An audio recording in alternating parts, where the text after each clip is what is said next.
Assalamualaikum warahmatullahi wabarakatuh. Alhamdulillah, sholli ala Rasulillah Muhammad ibn Abdillah. La haula wa la quwata illa billah, amma ba'du. Qala Allah Ta'ala fil Qur'anil Karim, a'udzu billahi minasyaitonir rajim. Ya ayyuhalladzina amanu ittaqullaha haqqa tuqatih wa la tamutunna illa wa antum muslimun. Bapak Ibu jemaah sekalian yang rahmati Allah Subhanahu wa taala. Alhamdulillah, pada kesempatan pagi ini kita bisa melanjutkan kembali kajian Kamis Wage. Di Kamis Wage sebelumnya 3 pertemuan kita sedang membahas seputar doa dan zikir. Nah, ini doa dan zikir ini diambil dari bukunya ini, doa dan zikir. Pertemuan yang lalu kita sedang membahas waktu-waktu yang mustajab. Jadi orang berdoa itu tentu kan ingin mendapatkan akselerasi percepatan. Saya kira setiap kita orang yang masih hidup tentu membutuhkan bantuan atau doa. Orang yang belum nikah ya biasanya doanya ingin diberi kemudahan jodoh atau nikah. Orang yang sudah nikah biasanya doanya ingin punya anak. Orang yang sudah punya anak juga doa orang tua biasanya ingin anaknya sukses, lancar rezekinya, dan seterusnya ya. Bapak Ibu yang sakit doanya ingin sembuh. Jadi setiap kita ini mesti banyak doa. Tapi dari sekian doa itu ada yang dikabulkan, ada yang mungkin belum dikabulkan atau dikabulkannya jangka panjang. Nah, kita ingin melakukan akselerasi doa. Jadi bagaimana doa kita itu supaya cepat dikabulkan. Nah, di pertemuan terakhir kita sedang membahas temanya adalah di antara doa yang mudah untuk dikabulkan ya harus dibacanya pada waktu-waktu yang tepat gitu. Jadi ada waktu yang mustajab, jadi waktu yang tepat. Kemarin sudah 4 poin yang saya bacakan atau kita jelaskan. Pertama, waktu yang mustajab untuk dikabulkan doa itu ketika tengah malam atau sepertiga malam. Lalu yang kedua, doa di antara adzan dan iqamah. Kemudian yang ketiga, doa dalam sholat. Jadi ketika sholat kita boleh menambah doa. Biasanya ketika sedang sujud. Tapi catatan kemarin yang saya katakan, kalau doanya dalam sholat, jangan baca doa menurut bahasa sendiri, tapi dengan doa-doa yang masru' ya Quran hadis. Lalu kemudian secara lebih spesifik lagi doa ketika sedang sujud. Baik, itu 4 ya. Sekarang kita tambah lagi. Yang berikutnya,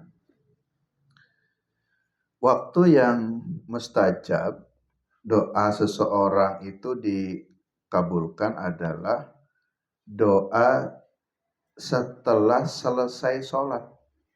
Ya. Jadi kalau sebelumnya doa di dalam sholat. Jadi waktu yang mustajab itu adalah waktu yang apabila kita berdoa itu setelah selesai sholat. Ya. Nah ini biasa dilakukan oleh sahabat Mu'ad. Itu beliau setiap selesai habis sholat. Ya. Kalau beliau setelah selesai sholat, beliau tidak meninggalkan doa ini. Nah, ini hadisnya riwayat Abu Dawud. Doa ini penting untuk Bapak Ibu kita hafal dan mungkin sering kita dengar doanya Allahumma a'inni ala dzikrika wa syukrika wa husni ibadatik. Nah, coba kita baca bersama, diikuti. Allahumma a'inni ala dzikrika wa syukrika wa husni ibadatik. Sekali lagi bersama-sama, mari. Allahumma a'inni ala dzikrika wa syukrika wa husni ibadatik. Sekali lagi, Allahumma a'inni ala dzikrika wa syukrika wa husni ibadatik. Doa ini selalu dibaca oleh sahabat Mu'ad bin Jabal. Nah, di sebelah ini kebetulan masjidnya Masjid Mu'ad bin Jabal. Nah, ini doa ini selalu beliau baca setiap selesai sholat. Artinya ada doa waktu yang apabila membaca doa setelah selesai sholat, nah itu termasuk waktu yang mustajab. Nanti kalau di dalam hadis lain, doa yang mustajab itu adalah fi duburil maktubat. Dubur itu mohon maaf ya, pantat ya, di ujung sholat gitu. Jadi di antara doa yang mustajab itu doa yang dibaca di ujung sholat. Nah, kalimat duburil maktubat, ujung sholat itu ada yang mengatakan itu dibaca di akhir sholat. Berarti setelah selesai tahiyat sebelum salam. Tapi ada yang memaksudkan dubur itu adalah, akhir itu adalah setelah selesainya salam. Itu kan di akhir sholat tuh. Kan dubur, mohon maaf ya, dubur itu tempat buang air. Fi duburis sholah, fi duburil maktubat. Setelah akhir dari sholat-sholat yang difardukan. Doa ini mudah, singkat, simple. Mari kita pahami, hadis ini riwayat Abu Dawud dan Imam Ahmad. Jadi doanya berdasarkan dari hadis ya. Jadi Allahumma a'inni, ya Allah, a'inni ya. Jadi a'inni itu aku minta pertolongan. Kan kita harus minta pertolongan. Kepada siapa? Ya kepada Allah. Karena tidak ada yang bisa memberi pertolongan kecuali Allah. Jadi kita minta pertolongan kepada Allah. Allahumma a'inni, ya Allah, aku mohon kepadamu. Apa isi doa ini? Ada tiga nih. Ada tiga permohonan dalam doa ini. Pertama, kita mohon kepada Allah itu ala dzikrika, untuk selalu ingat kepadamu. Jadi jangan sampai lupa kepada Allah. Biasanya kalau orang ingat kepada Allah itu kalau sedang susah baru ingat. Kalau sedang sakit baru ingat kepada Allah. Tapi kalau sudah sehat kadang-kala lupa kepada Allah. Sedang asik, sibuk, berkarir kadang-kala lupa kepada Allah. Tapi kalau sedang ditimpa musibah, ditimpa melarat baru ingat kepada Allah. Nah, kita ingin dengan doa ini, ya Allah, Allahumma ini ala dzikrika, aku ini ingin selalu ingat kepadamu ya Allah, dimanapun, dalam susah, dalam payah, dalam kondisi apapun, ya selalu ingat pada Allah. Bapak Ibu yang katanya sering susah tidur ya, itu penyakit orang tua. Nggak bisa tidur, dah dimeremkan pun tetap saja nggak bisa tidur. Nah, ini baca saja. Walaupun tidak bisa tidurnya, pikir kita itu selalu ingat kepada Allah. Jadi ala dzikrika. Lalu yang kedua, permohonan kita di doa ini adalah ala dzikrika wa syukrika. Dan untuk selalu bersyukur kepadamu. Ya. Jadi begini Bapak Ibu, syukur itu ya mohon maaf secara umum, kadang-kala orang bersyukur itu kalau sedang senang baru bersyukur alhamdulillah. Orang bersyukur itu kalau sedang ya jaya, sedang sukses, kalau sedang sehat. Itulah baru bersyukur. Tentu itu tidak salah, itu benar. Tapi padahal syukur itu ala syukrika, syukur itu dalam keadaan hal apapun. Jadi bersyukur bukan hanya saja ketika sedang sehat, alhamdulillah sehat. Ketika sakit pun itu tetap bersyukur, alhamdulillah ya Allah. Diberi sakit ya Allah, mudah-mudahan dengan sakit ini semakin dekat denganmu. Terus setelah itu kalau orang sakit itu Bapak Ibu, kan kita umumnya nih akan sakit ya, dan pernah sakit dan akan mengalami sakit gitu. Umumnya orang sakit itu langsung introspeksi. Introspeksi itu karena sakit itu kan macam-macam ya. Mohon maaf nih. Ada sakit itu yang disebabkan karena ulah perbuatan kita. Karena sakit itu karena sebab maksiat. Itu ada. Sakit karena sebab ulah perbuatan buruk kita. Mohon maaf ya, misalkan orang itu mabuk. Nah, kan minuman keras. Lalu kemudian sakit paru-paru, sakitnya berat sekali itu, rusak organ-organ tubuh. Nah, sakitnya itu disebabkan oleh perbuatannya dia. Mohon maaf lagi umpamanya ya, orang merokok setiap hari sampai ya berbungkus-bungkus. Lalu kemudian ada organ tubuh yang kena, ada organ tubuh yang sakit, ginjalnya apanya dan seterusnya. Nah, sakit itu disebabkan oleh ulah diri kita. Maka ketika seseorang sakit, di situ ala syukrikanya masuk. Bersyukur, alhamdulillah ya Allah. Dengan cara ini, berarti engkau telah menegur saya untuk berhenti merokok. Ini umpamanya, mohon maaf ya, contoh saja. Karena sudah diingatkan oleh istri, tetap saja nggak mau berhenti. Dan diingatkan oleh anak, nggak mau berhenti. Diingatkan oleh keluarga, tetap saja. Masih berat alasannya, susah, nggak bisa. Tapi ketika diingatkan langsung Allah nih, sakit, paru-parumu sudah kena loh Pak. Ini kata dokter, tolong berhenti. Akhirnya mau ndak mau ya silakan saja. Kalau ingin sehat, berhenti memang. Maka dia berhenti, maka dalam berhentinya itu dengan cara Allah kasih sakit, disitulah syukur kita. Alhamdulillah. Ala syukrika. Nah, jadi begitu. Jadi ada sakit itu yang karena sebab ulah perbuatan kita. Ya, jadi perbuatan kita ya masa sebelumnya, masa lalu. Yang ringan-ringan saja ya, kadangkala ada anak masih usia muda, usia mahasiswa sudah sakit lambung parah sekali. Ternyata setelah itu diintrospeksi, oh ini si Neng dulu waktu mudanya sering makan sambal banyak, makan saus, senangannya bakso. Kalau lihat video-video itu Bu ya, ada yang istilah itu apa ya, challenge ya, tantangan makan sambal sak baskom, makan makan apa itu ya, cabe, wah semacam-macam. Senang itu di YouTube viral di media sosial. Dia lupa kekuatan tubuh manusia itu terbatas. Ya. Sepertinya gagah itu. Saya berapa kali lihat itu ya, yang begitu ya. Jadi tantangan makan itu mie ayam yang pedasnya sejuta pedas ya. Tambah dengan itu satu apa itu ya, cabai rawit satu mangkok besar. Dengan tenang, dengan senang, gagah, viral, dia disebut jagoan. Tapi dia lupa, dia sedang menanam benih sakit di tubuhnya. Lambung kita itu terbatas. Kekuatan tubuh manusia itu ada batasnya. Allah sudah mendesain itu sesuai dengan ukurannya. Walaupun senang sambal, tapi dibatasi. Akhirnya sakitnya itu bukan hari itu. Dia masih kuat, dia masih muda, tapi mungkin nanti 5 tahun, 10 tahun kemudian baru sakit. Nah, kalau orang itu mau introspeksi, itu sesungguhnya sakit itu disebabkan oleh ulah dirinya sendiri yang tidak menjaga kesehatan tubuh.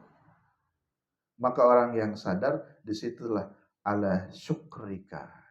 Jadi, Allahumma a'ini ala zikrika wa syukrika. Nah, syukrika ini harus selalu bersyukur tadi. Syukur itu tadi saya ingin mengatakan dalam kondisi apapun termasuk sakit pun harus terus bersyukur.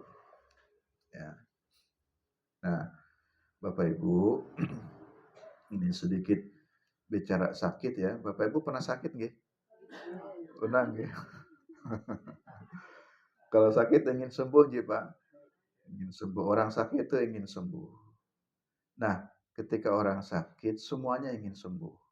Tapi jangan lupa orang yang sembuhnya ini, keluarga terdekatnya itu kudu sabar. Kalau suami yang sakit, istri kudu sabar.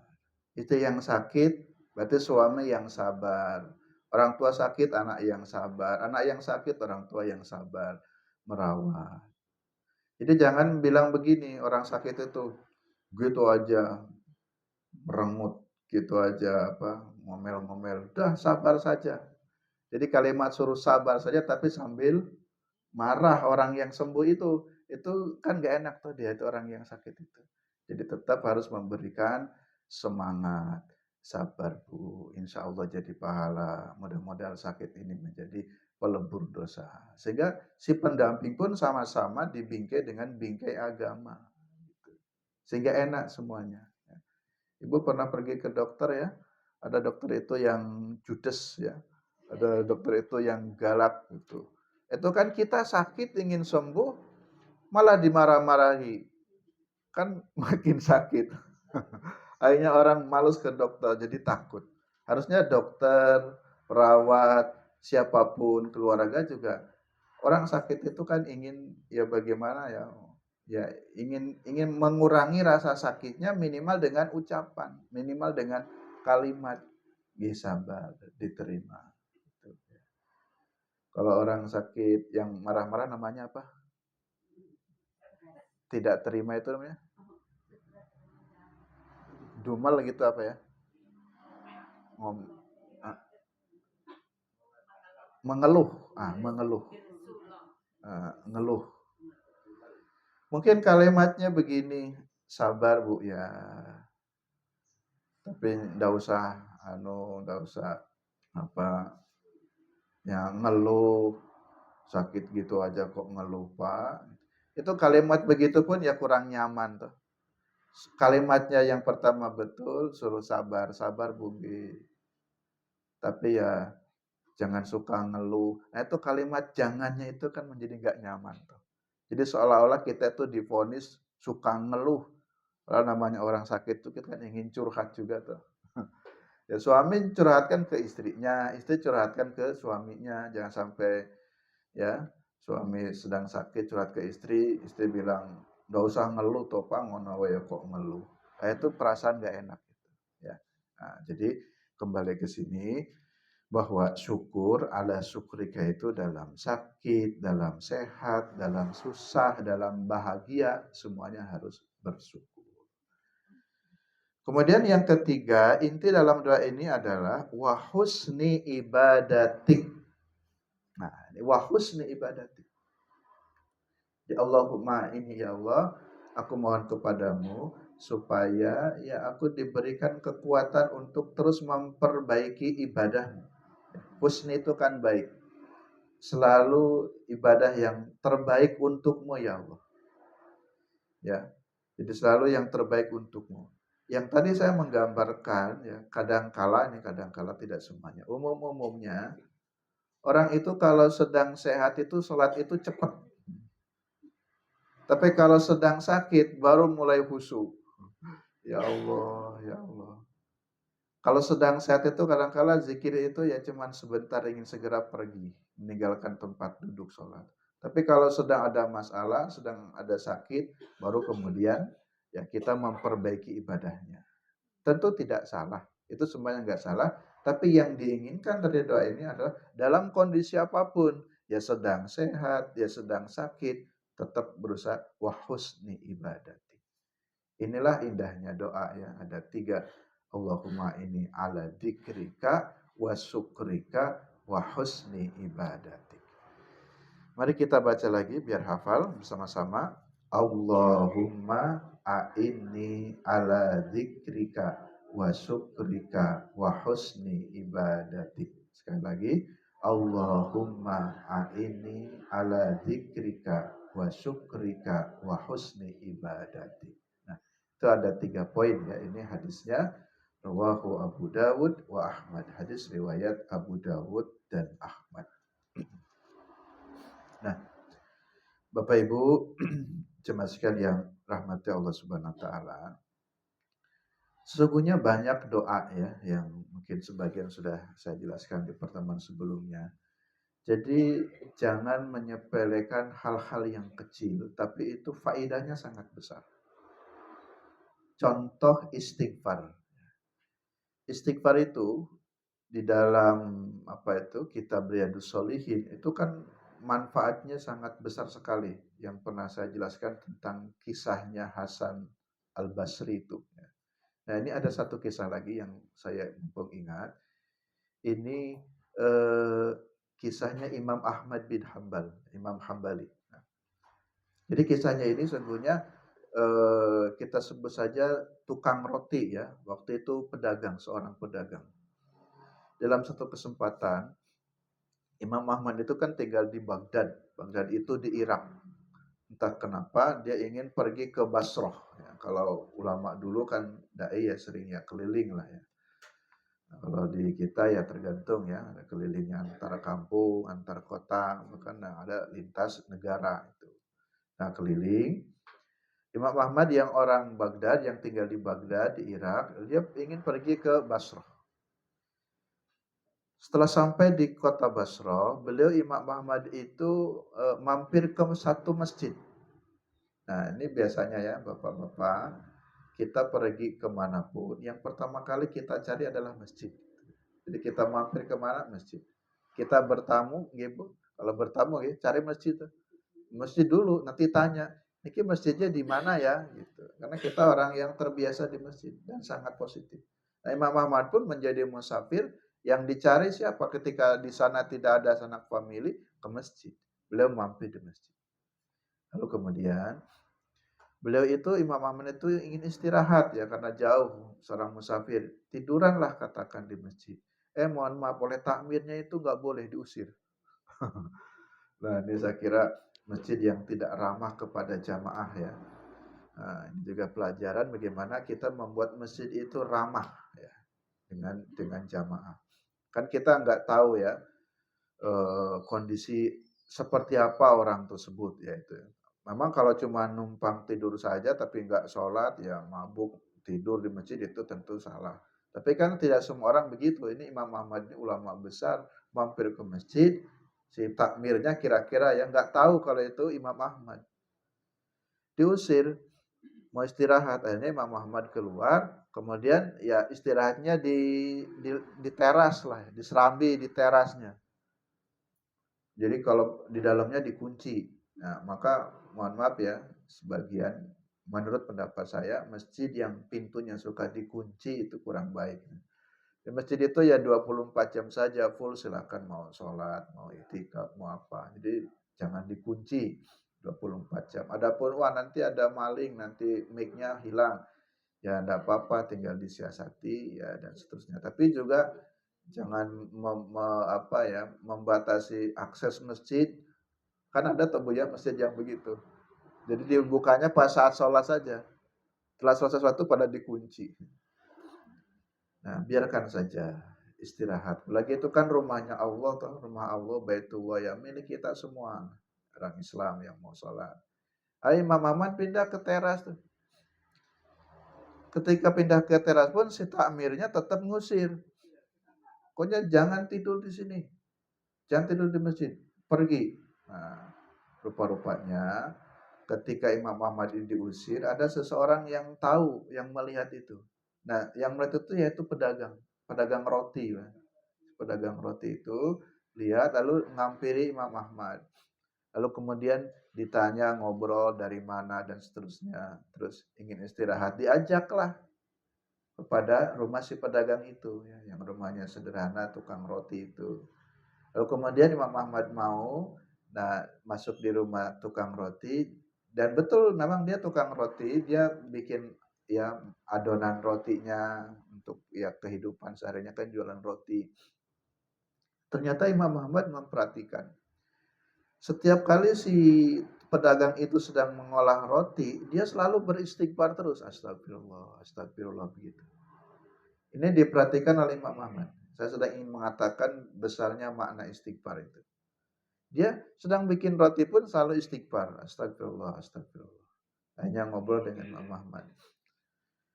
Intinya saya dengar, lihat kamu kok selalu melafadzkan lisanmu dengan istighfar itu.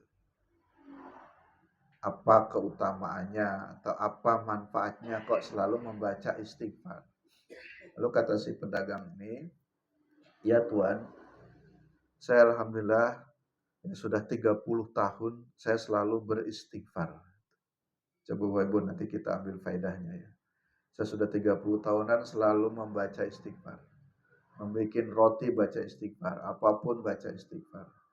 Dan setiap kali saya mengamalkan ini, saya selalu beristighfar, alhamdulillah, ya permohonan-permohonan saya atau doa-doa saya banyak dikabulkan oleh Allah Subhanahu wa taala gitu. Itu karena sebab istighfar. Lalu kemudian Imam Ahmad tanya, adakah permohonanmu yang belum dikabulkan padahal kamu sudah istighfar? Kata si pedagang itu, ada Tuan. Ada permohonan saya yang sampai sekarang belum dikabulkan. Apa itu? Terus si pedagang roti, saya lama sekali berdoa ingin sekali ketemu dengan seorang ulama yang bernama Imam Ahmad bin Hambal. Nah, itulah beliau Imam Ahmadnya. Saya berdoa lama sekali belum dikabulkan. Saya ingin ketemu dengan ulama besar yang saya pernah dengar, itu dengan Imam Ahmad. Imam Ahmad bin Hambal. Lalu kemudian setelah itu Imam Ahmad pun memperkenalkan, kalau begitu doamu sudah dikabulkan oleh Allah karena sebab istighfar. Akulah Imam Ahmad bin Hambal yang engkau inginkan itu. Nah, jadi sesungguhnya keutamaan istighfar itu banyak ya. Jadi kita ya tidak jangan meremehkan setiap kalimat-kalimat yang positif istighfar saja. Bahkan begini terapinya Bu ya. Ya, saya juga mencoba beberapa lama ini bulan ke belakang. Pokoknya istighfar ini ingin ingin saya coba menjadi satu amalan tambahan. Jadi biasanya begini, setelah sholat yang 5 waktu Bu ya, itu kan baca subhanallah, alhamdulillah, akbar itu yang 33 kali kan genap 100. Kita tambahlah menambah dengan istighfar itu loh. Astagfirullah, astagfirullah, astagfirullah. Ya, satu gini aja 33. Kalau kali 5 sholat kan 33 kali 5 berapa? 165. Dan Nabi Shallallahu Alaihi Wasallam dalam banyak hadis beliau selalu beristighfar minimalnya tidak kurang 100 kali kan. Jadi Rasul saja orang yang maksum yang tidak banyak dosanya 100 kali. Lalu kenapa kita tidak mau menyempatkan untuk memperbanyak istighfar? Ya nanti sesuai dengan kondisi saja. Jadi perbanyaklah istighfar. Pikiran kita lagi ruwet, obatnya istighfar saja. Astagfirullah, astagfirullah. Kita sedang ditimpa musibah, istighfar saja. Astagfirullah, astagfirullah. Sedang sakit, ingin sembuh, tambah istighfarnya. Astagfirullah, astagfirullah. Yang itu pernah kita jelaskan tentang kisahnya Hasan Al-Basri, yaitu keutamaan istighfar. Bapak Ibu jelaskan yang rahmatullah subhanahu wa ta'ala. Nanti saya tidak menghabiskan supaya Bapak Ibu bisa juga bincang-bincang, dialog. Nah itu tentang waktu setelah sholat. Lalu yang kedua tambahannya, waktu yang mustajab itu adalah doa di saat hari Jumat. Nah, ini Kamis nih, besok Jumat. Ya. Doa di hari Jumat itu termasuk doa yang mustajab. Ini berdasarkan waktu. Ya. Bukan berarti nggak boleh doa di hari Senin, Selasa, bukan. Boleh setiap hari. Tetapi tadi karena kita ingin melakukan akselerasi percepatan doa, doa yang mudah dikabulkan kan harus melihat ada doa atau waktu yang direkomendasikan. Tadi setelah sholat, sekarang doa yang direkomendasikan waktu itu tepat dan mustajab adalah doa di hari Jumat. Ini hadis riwayat Imam Bukhari. Fi yaumil jumu'ati sa'atun. Pada hari Jumat itu ada sa'ah. Sa'ah itu ada satu waktu. La yuwafiquha muslimun wa huwa qa'imun yusalli.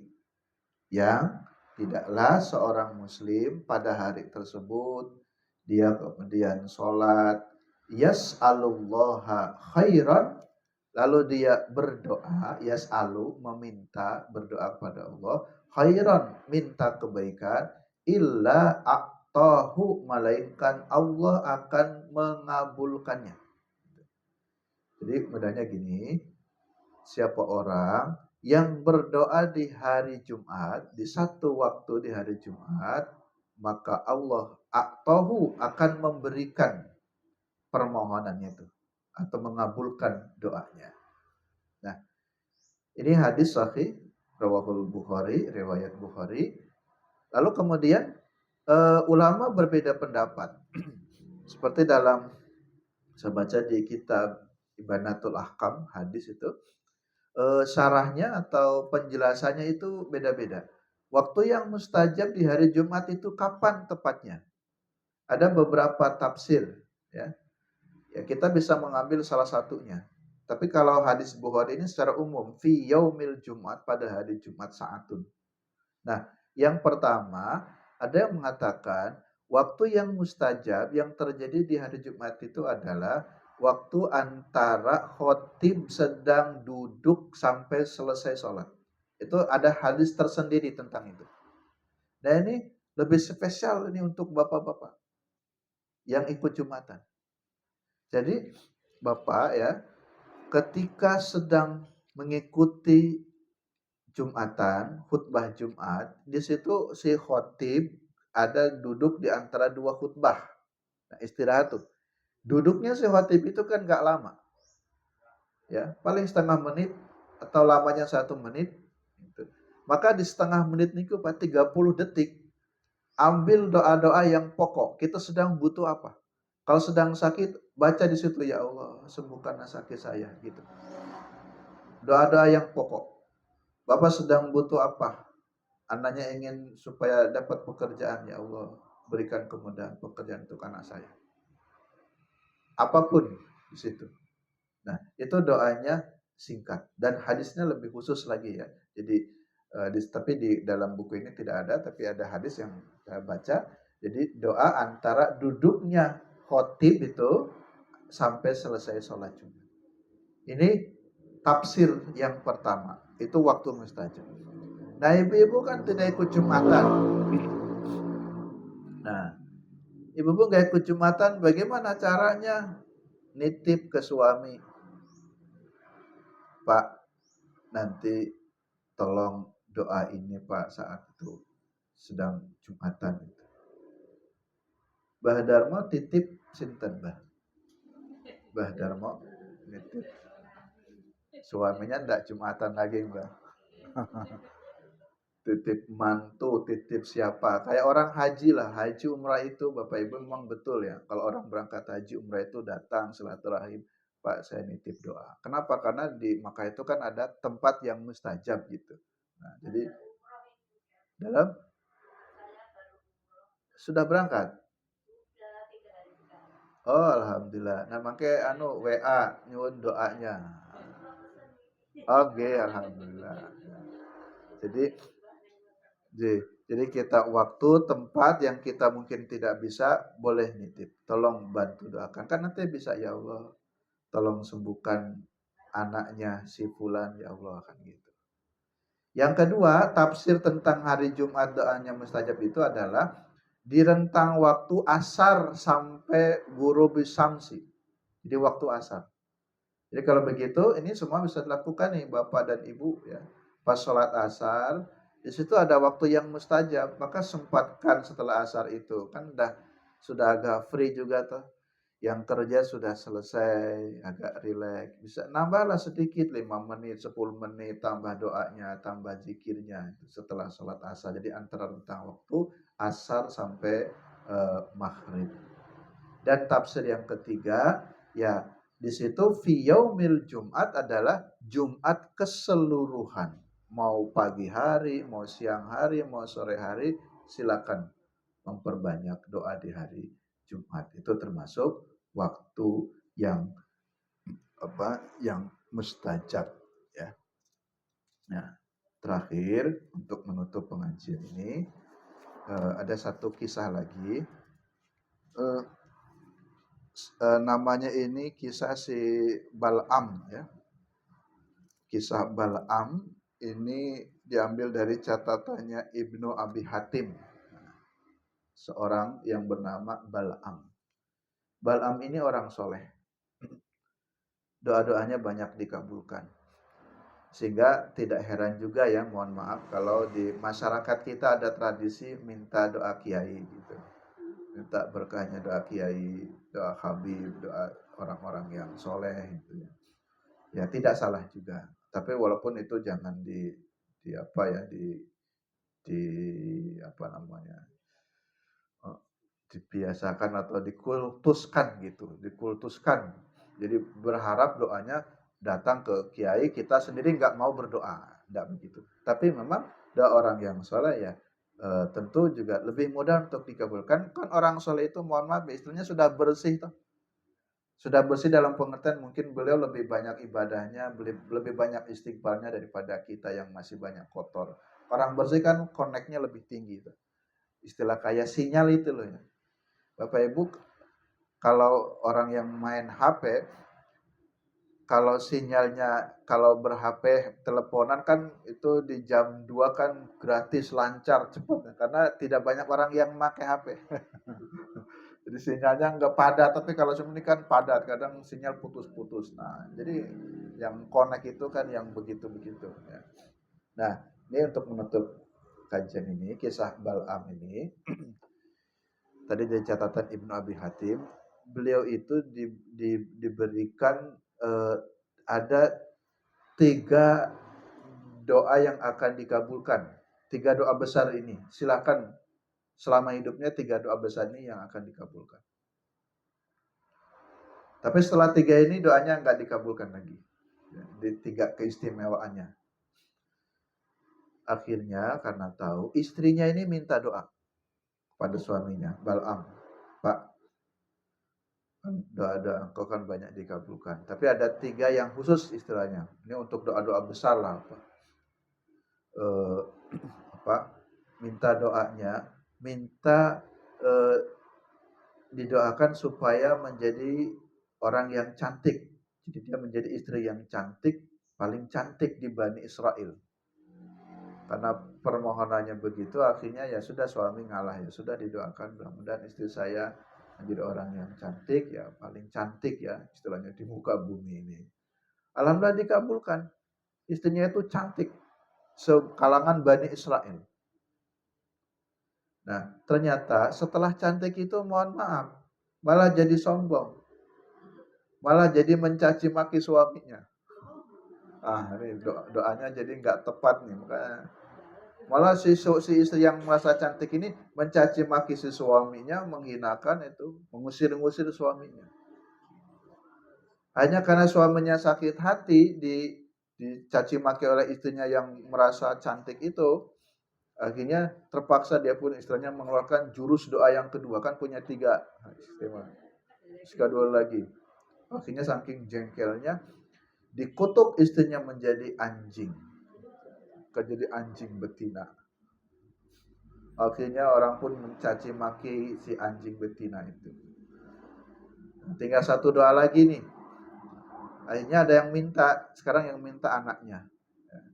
Minta anaknya, lalu anaknya minta ke bapaknya, Pak, Ibu begini-begini, masa iya begini-begini. Ya berdoalah engkau kepada Allah supaya dikembalikan lagi seperti semula kembali ya. Ya jadi istilahnya manusia tapi ya biasa saja, nggak usah cantik.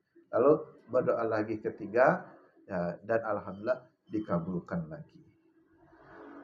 Nah tentu cerita ini ya tidak harus ditelan bulat-bulat, tetapi intinya saya ingin mengatakan di dalam berdoa pun doalah yang baik, jangan sampai doanya salah alamat yang mengakibatkan doa itu kemudian menjadikan seseorang menjadi sombong.